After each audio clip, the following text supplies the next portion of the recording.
Ir-reazzjonijiet ta' tbassir tax-xitwa tal-Kummissjoni Ewropea kienu pożittivi.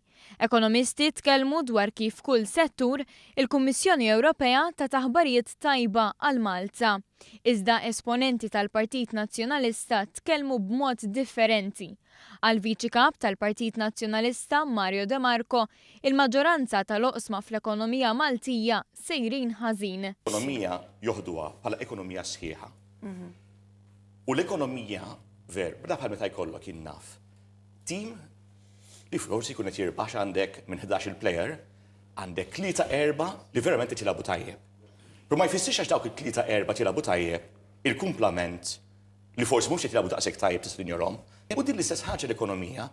Meta kien qed jieħu sehem fil-programm hemm, De Marco tkellem ħafna dwar problemi. Dan minkejja li l-Kummissjoni Ewropea tkellmet dwar tkabbir ekonomiku u inqas qatt. Ejjew nirrikonoxxu li iva hemm problema għaliex hekk maħniex se nirrikonoxxu li hemm problema u mbagħad tkun problema irriżolvibbli. Bħal Simon Busuttil li kontinwament jitkellem dwar kemm hemm botot ħomor jixelu, De Marco insista li jkun negattiv. Hemm indikazzjonijiet li forsi mhumiex sejrin daqstant tajjeb, mhumiex daqshekk sejrin tajjeb.